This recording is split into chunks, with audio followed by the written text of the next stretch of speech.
લોકસભાની ચૂંટણીમાં ઉમેદવારી કરવા રાજકોટ પહોંચેલા કોંગ્રેસના પરેશ ધાનાણીએ પહેલી પત્રકાર પરિષદમાં જ ભાજપ અને પરસોત્તમ રૂપાલા પર અનેક સવાલો ઉઠાવ્યા. પરસોત્તમ રૂપાલાની ઉમેદવારી ટકી રહેશે કે નહીં તેના ઉપર ધાનાણીએ આશંકા વ્યક્ત કરી. ભાજપમાં આંતરિક વિખવાદ પરાકાષ્ઠાએ પહોંચ્યાનો દાવો કરવાની સાથે પરેશ ધાનાણીએ ભાજપમાં પક્ષના પાયાના કાર્યકર્તાઓને અપમાનિત કરાતા હોવાનો આરોપ લગાવ્યો. રૂપાલા વિરુદ્ધ ક્ષત્રિયોના આક્રોશને પરોક્ષ રીતે મુદ્દો બનાવી ધાનાણીએ રૂપાલા અને ભાજપ બેન દીકરીઓનું સન્માન ન કરતી હોવાનો પણ આરોપ લગાવ્યો. સાથે પરસોત્તમ રૂપાલાના નિવેદનને વર્ગ વિગ્રહ કરવાનું આયોજન હોવાનો પરેશ ધાનાણીએ પરોક્ષ રીતે આરોપ લગાવ્યો.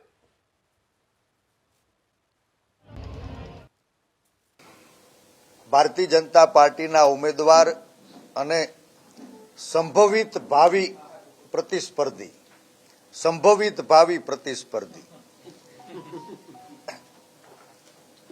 પોતે શિક્ષક તરીકેની જવાબદારી નિભાવી છે, ખૂબ જ્ઞાની છે, લોકો એવું માને કે સારા વાચક પણ હશે.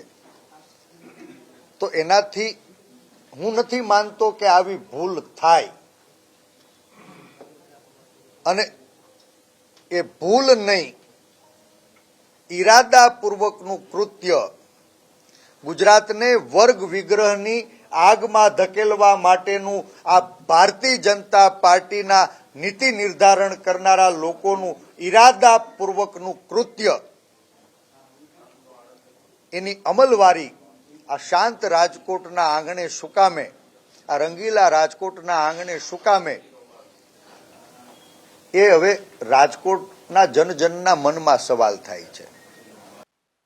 દીકરીઓ 15 દિવસથી ખૂબ સંયમ સાથે, મર્યાદામાં, શાંતિથી, જેમ પાંડવોએ 5 ગામ માંગ્યા હતા એમ મારી બહેનો દીકરીઓ માત્ર એક ઉમેદવારી રદ કરાવવાની માગણી લઈને આજ પર્યત રખડી રહી છે. અને નીતિ નિર્ધારણ કરનારા ભારતીય જનતા પાર્ટીના શાસકોએ દીકરીઓને જાણે મજાક કરતા હોય એવી સ્થિતિનો ભોગ રાજકોટમાં ગઈકાલે એ દીકરીઓની આંખમાંથી આંસુ વહેતા હતા. શું કોઈ દીકરીઓની જાત હોઈ શકે? દીકરીઓની કોઈ કોમ હોઈ શકે? દીકરીઓનો કોઈ ધર્મ હોઈ શકે? ના, દીકરીઓ એ દેશની દીકરીઓ છે. આજ કોઈની દીકરી ઉપર આંગળી ચીંધાતી હશે અને આપણે ચૂપ રહ્યા તો આવતીકાલે આપણી ઘરે ઘોડિયામાં ઉછરતી જે શક્તિ છે, જે દીકરી છે, એ પણ સલામત નહીં હોય. એટલે મારે રાજકોટના પાદરમાં આપ સૌના માધ્યમથી જનજનને વિનંતી કરવી છે કે આ દેશની દીકરીઓને સલામત રાખવી છે કે કેમ, આ સવાલનો જવાબ આવતા દિવસોમાં રાજકોટના જનતાએ આપવાનો છે. મને વિશ્વાસ છે આ દેશમાં દરેક કોઈ પણ વ્યક્તિ હોય, કોઈ પણ વર્ણ હોય, કોઈ પણ વર્ગ હોય, કોઈ પણ ભાષા કે પ્રાંત હોય, વિવિધતાની અંદર એકતામાં ગૂંથાયેલો આ ગુલદસ્તો એણે એકબીજાના પૂરક બનીને ખંભે ખંભા મેળવી આ દેશને મહાન બનાવવાનું કામ કર્યું છે.